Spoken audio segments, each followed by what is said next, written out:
Gerais. E eu fui nascer em Itajubá porque minha família é toda de lá, minha avó estava morrendo, minha mãe queria que minha avó me conhecesse. Chegando lá, o médico da mamãe era médico e veterinário. E no dia 12 de agosto, minha mãe entrou em trabalho de parto. Só que a vaca premiada do médico, que também era veterinário, também entrou em trabalho de parto. E aí, o médico botou minha mãe no soro e foi parir a vaca. Entendeu? Ou seja, eu deveria ter nascido dia 12 de agosto. Nasci no dia 13. E tem uma outra história. Família muito preconceituosa, família mineira, de interior. Mamãe casada com um negro. A minha irmã tinha nascido branquinha. E como eu passei da hora, eu nasci pretinha. E aí a minha tia virou pra mamãe e falou assim: tá vendo? Você escapou da primeira, mas a segunda é preta. Então eu carrego o dia 13 de agosto e a negritude no meu coração. Então 13 de agosto para mim é dia de felicidade. Pode chover, pode cair dilúvio, pode acontecer o que for, porque eu ainda sou a menina que nasceu no dia 13 de agosto, que tem o nome de Kiva, que significa protegida, e preta. Eu sou muito preta. Gente, eu queria agradecer muito o convite. Eu acho que o Serginho é um amigo que ele pode me chamar pra comer no chão, que eu vou comer no chão com ele. Ele sabe o quanto que eu amo, ele é casado com uma amiga que eu amo também. E quando eu soube que a Juliana Holanda e o Justo estariam aqui, eu fiquei mais feliz ainda, porque eles não comentaram, mas eu sou padrinho do casamento deles. Não, vocês perceberam, né? Eu sou padrinho do casamento deles.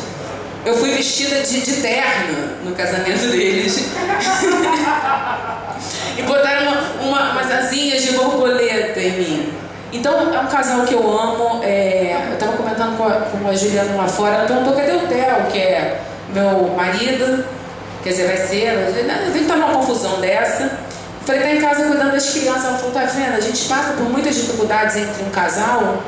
E aí eu comentei com ela: mas a gente também não é fácil, né, Juliana? Então a gente tem que começar até a agradecer. O cara tá ali, entendeu?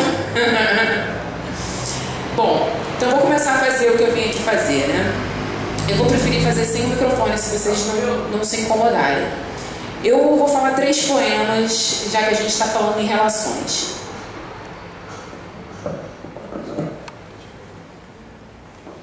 Estou no fim, mas é tudo um recomeço, enfim. Tudo já foi dito, escrito, visto para ser sonhado. Estou no fim da trilha. Não vou mais andar nos trilhos, vou fugir dos estribinhos de todos os poemas que li. De todo o tempo que perdi sendo um personagem mal criado, desejo rasurado dos filmes censurados que jamais assisti. Vou escrever essa canção sem rima, renunciar toda a sina, mergulhar no inusitado, a ponto de ser amado, sem roteiro e sem rotina.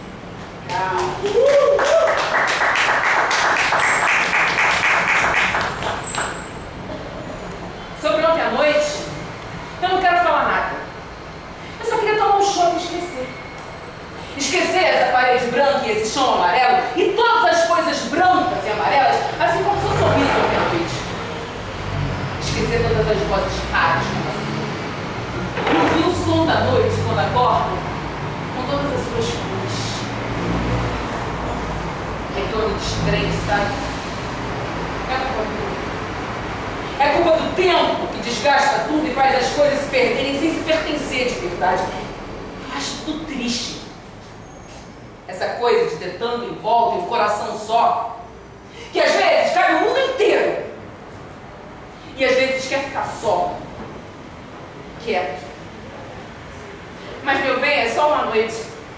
Amanhã a gente acorda, fala sobre a vida, a África, discute a eleição brasileira e faz amor até de manhã.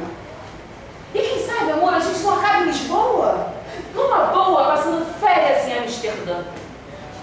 Ou quem sabe, tudo é paisagem. Assim como as coisas que nascem e morrem, assim como os casos e acasos, e assim como nós. É que ontem andei precisando dos seus braços e abraços.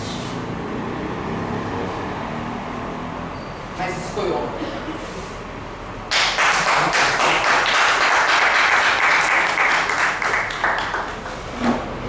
Agora estou nua. sob olhos de desejo e boca entreaberta de espanto. Agora estou crua de pranto e dor, sem temor da suposta vida que me aguarda nas rangeras dentes. Agora sou tua poesia ardente, semente que me arranca a pele e me derrama um mundo sem cinza. Agora sou a crença pós-masmorra, sou a porra fertilizada por palavras insanas e sou a própria insanidade. Agora sou a verdade, latente, sempre velada, sou a bifurcação da estrada cravada em si exógeno. Agora sou o ódio que alimenta a cura, a tortura para a hipocrisia. Agora sou Deus e me chamo poesia!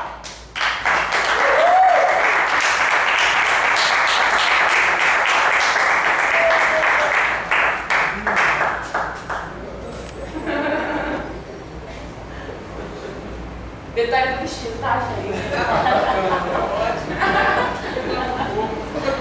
Não. Sabe que eu não gosto de falar, né? Eu falo pouco. Eu falo pouco. Eu tenho um livrinho que foi um presente numa noite que a Denise foi lá no Catete. E eu não sei se é o único livro que você publicou. Me fala um pouquinho. Tem uma coisa muito da feminilidade que é muito forte. Você com a ministridade. Eu tenho essa coisa eu tenho um poema até nesse livro que chama Mulheridade. Eu tenho essa coisa da mulher muito, muito forte em mim. Eu fui criada por uma mulher, sozinha, né? Então, eu tenho muito carinho por isso, assim, pelo papel da mulher na sociedade. Minha mãe dividiu o ovo com a empregada para poder comer carne. Então eu tenho um carinho muito grande por isso. Isso é muito forte em mim. Apesar de, assim, eu sou muito carente, eu preciso estar sempre casada, sempre ter, sabe, alguém do meu lado. Mas é muito forte essa coisa do papel da mulher. Eu tenho 2 filhos homens, então cada vez mais eu entendo que o papel da mulher na sociedade, enquanto as pessoas não entenderem isso, realmente, né? Porque a gente falou de preconceito hoje, preconceito com o negro, preconceito com a pessoa que vem do Nordeste, e o preconceito com a mulher, que é muito forte ainda. A mulher hoje em dia, ela assume o papel de estar em casa, cuidando dos filhos, da família, trabalhar, e muitas mulheres hoje em dia ainda são chefes de família. Então é muita coisa para uma pessoa só, entende? E eu acho que quando o mundo perceber o valor mesmo da mulher, acho que a gente vai se tornar um mundo melhor. Mas isso é uma preocupação sua e você reflete isso na sua poesia? Com certeza, tudo que a gente escreve refletindo coisas que a gente tem a preocupação, né? A gente pode escrever ficcionalmente, mas sempre há ali uma coisa do id, né? Sempre vai ter o seu eu ali naquele processo. Eu acredito nisso. Por mais que... Eu tenho um poema chamado Sonhador que eu falo de uma saga de um nordestino. Por que eu escrevi sobre isso? Porque eu tenho uma experiência na minha infância de ter frequentado muito a feira de São Cristóvão. Então, assim, um dia eu passei na rua, vi uma pessoa, um morador de rua no chão. Eu falei, cara, todo mundo tem uma história. Todo mundo tem uma história. Cada vida tem uma história que vale a pena ser contada. Então eu vou criar uma história para esse cara, porque ele não tem quem crie, ele não pode se criar, mas eu posso criar uma história para ele. Então eu criei uma saga chamada Sonhador para ele. Eu fiquei emocionada quando... Como é o nome daquele rapaz que está tocando agora? Yuri, olha o nome bonito. Gente, é fantástico, menino. E ele fala em travessia, ele falou de Oxum, a gente estava falando de Oxum, né? Falou de Yansan. Então, assim, a travessia não é só... É muito difícil para todo mundo, né? A vida não é fácil. Mas principalmente para as pessoas que têm essa dificuldade maior que a sociedade impõe, é muito mais complicado, né? Então, assim, a minha poesia reflete muito isso. Reflete muitas coisas que eu penso. E eu penso muito sobre isso. Por que a vida é tão injusta para determinadas pessoas? Por que os amores não dão certo, né? Assim, eu tenho muitos poemas sobre amores que não deram certo, que durante algum tempo na minha vida os amores não deram certo. Se Deus quiser, agora vai dar. Por favor, rezem por mim. Rezem por mim.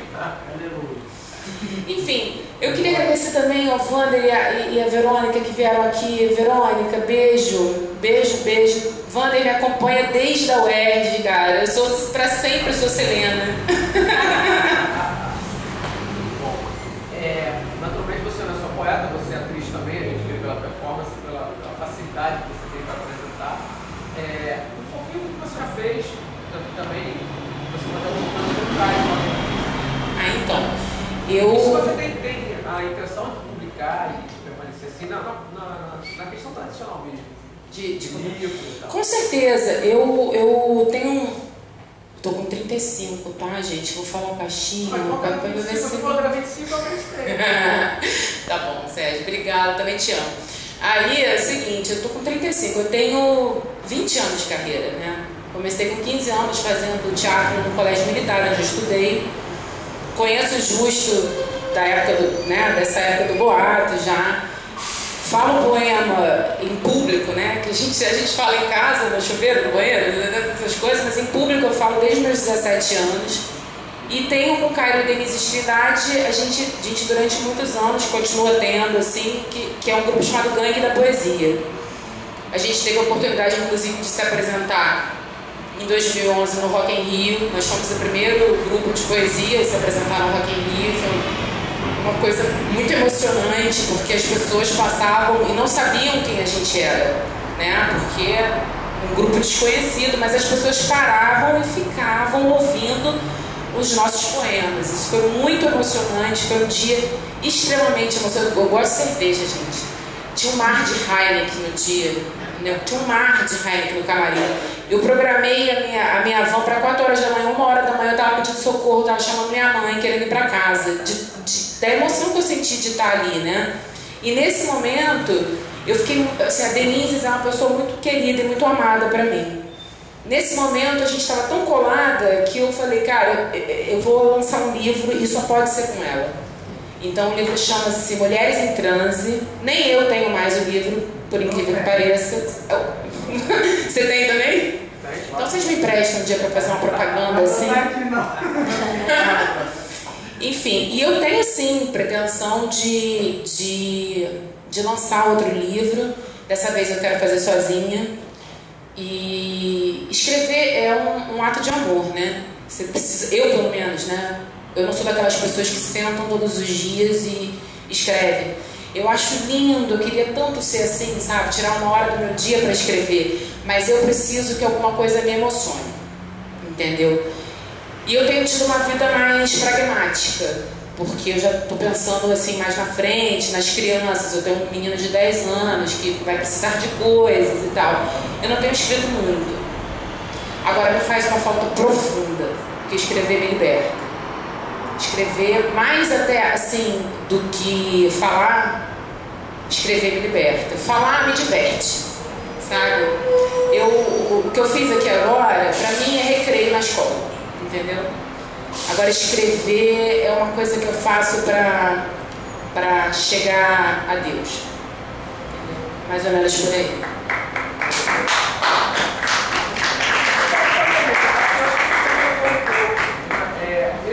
Seu cotidiano tão recheado de coisas assim, o papel materno, que é um papel, talvez o papel social de maior responsabilidade, né? Você me adiantou um pouco, mas aonde a poesia se encaixa assim, e o papel da poesia na sua vida, pessoalmente, assim, a sua relação com a poesia?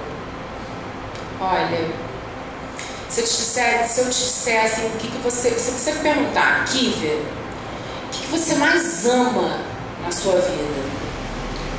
Eu vou te responder: meus filhos. É o que eu mais amo na vida. Mas só que os meus filhos, se eu não fosse poeta, eles não existiriam, entendeu? Então, assim, a poesia na minha vida, ela é minha essência. Todas as outras coisas que eu faço partem dali. Eu vivo a poesia. Os meus dias, assim, eu não sou uma poeta que falo sobre poesia e não vivencio isso. Eu vivencio isso. A minha vida é poesia. Tem coisas que só acontecem comigo. Tipo, ontem à noite eu não fui no meu aniversário. Eu tive que perguntar se a festa estava boa para as pessoas que foram, entendeu? Tem coisas que só acontecem comigo porque eu acho que esse universo da poesia é mágico. É um presente, é um dom, é uma coisa que eu agradeço todos os dias por ter a oportunidade de ter um olhar poético sobre o mundo. Eu tenho um olhar poético sobre o mundo. E eu acho que isso é fundamental na minha forma de viver e na forma como eu recebo as coisas do mundo. E eu gostaria muito que a poesia fosse mais presente na vida das pessoas. Porque provavelmente as pessoas seriam mais felizes. Então é isso. Poesia para mim é vida.